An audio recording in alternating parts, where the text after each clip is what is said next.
Chrome 对，它会念啊 ，CHROME Chrome 啊，它就是这个。那 Chrome 的这个浏览器它有支援一些的，它跟 Google 整合的，它效率比较好。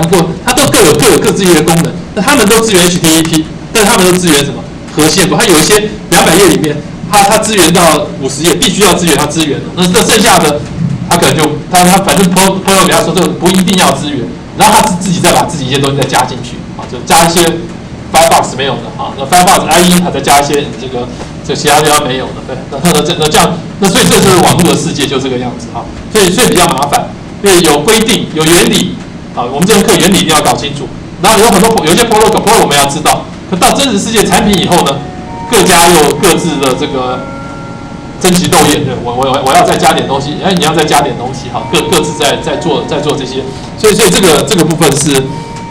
protocol 一个很重要的一个概念的哈，那还有 protocol 还有很多其他概念，我们后面再谈。对 protocol 并不是，所以网络上的 protocol 啊跟标准是不一样的事情，我后面也会再谈。我把这个概念先再说明一下哈。protocol 不见得是标准的哈，就是说 protocol 是我们两个之间沟通的时候我们要讲这种语言，那有没有标准语言呢？不，应该是没有哈。网络上的 protocol 都是所谓 de facto 的这个 protocol， 就是说造成的事实谁赢啊 IE 啊。微软的浏览器是这样子 ，Firefox 是这个样子啊 ，Google 的浏览器是这样子，谁会胜出啊？早期的时候 ，IE 把那个 Netscape 给打死了，对，它胜出了啊，它就变成 de facto， 就事实上它就变成标准。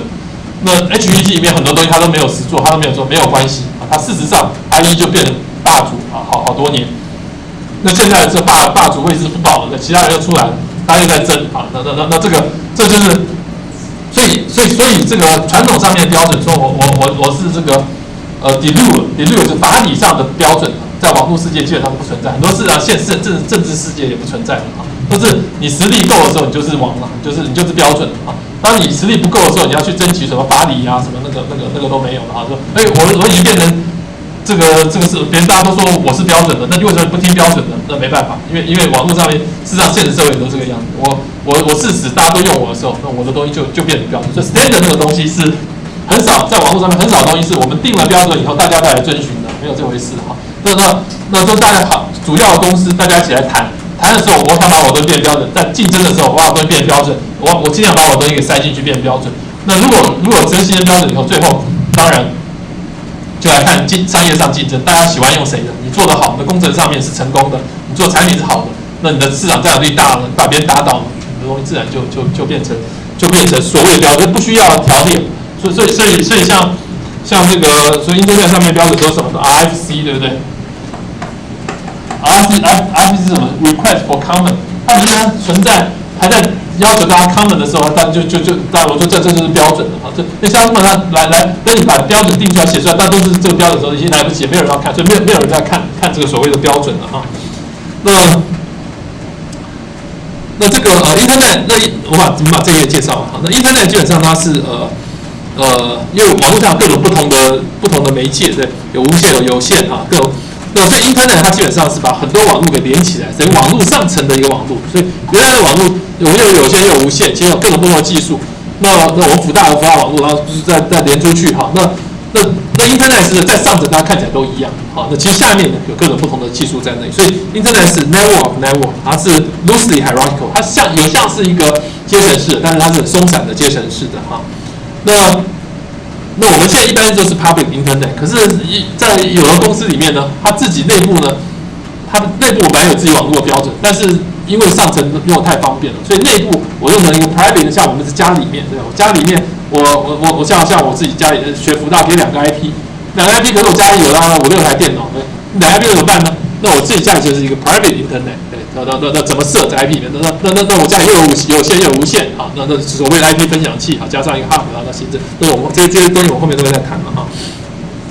所以 Internet 的标准都是所谓的 request for comment 啊。那制定这些标准的当机构呢，它有 Internet Society ISO 啊 ISOC 啊 Internet Society。那里面有一个 task force 叫 Internet IETF Internet Engineering Task Force 啊，它来制定这些标准啊。那我把这一页谈完好了哈。好，这一页谈完，我再休息。那 Internet 整个看起来呢，它有一个 communication structure 在这里哈 ，communication structure 它能够在上面有各种不同的这个服务，各种不同的 application 啊，我的 Web 啊、VoIP 啊、email 啊各种。然后呢，这些服务呢是由应用来提供的哈。那应用就是在上面来看啊，我们的应用就是我在 Internet 上面打电话，对，我在打 Skype 的电话，对，或者 MSN 哈。你说 MSN 你要打的画质比较差，对 ，Skype 你要比较好一点。好，那视讯的话呢，很像这个Skype 它有时候比较好一点，有时候比较差一点，付费有时候比较好一点。但是基本上应用两端它都是应该要提供一个 reliable data delivery， 就是说我不管它中间怎么传，我在 NCC 里面我打电话给你，我们两个人都应该是声音画质 OK 的啊。那中间怎么传，那是中间的那些。那可是 Internet 呢，其实它是不能够保证的。Internet 它其实它本身是一个，它只能做 best effort 的 data delivery。也就是说，我现在打 Skype， 我打到非洲或打到这个现在庐山温泉场，打到庐山啊，然后网络状况很差，那这个时候那个网络状况只能够做 best effort。虽然我的应用这个层次我尽量做好，所以 Internet 本身它是一个reliable data delivery。从某个状况来讲，我们整个网络都是 unreliable 的，就有可能会先被剪断了，你不可能任何时间任何的状况之下都说它能够100% delivery。所以，但是我们在应用的层次呢，却又要对应用层次打电话不需要断，所以这中间呢就有很多层次的技术啊，在某些层次里面。它在重送，它断掉，或它当时状况不好，那我们在上面这个层次的应用里面呢，我们必须要，我们在重送阶段，我们要让上面这些应用呢，让他觉得只是慢而已啊。那下面发生问题，我可以帮你 take care 掉啊，只是声音 delay 啊，或断掉一个音啊，但是你大致你还能够，这是看技术了啊，或者看播放的技术，看传输的技术，重送的技术，怎么样能够让上面应用的使用者或两端的应用使用者，他能够得到最多的讯息，他能够不感觉到 delay 啊。那这个就是我们中间每一个层次要谈的东西哈。那 Edge System 的应用是在两端，那中间的这个部分就是要做的。所以我想这个小时我们就先到这边哈，等一下我们再继续后面的这个下面的这个部分哈。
YOSZ。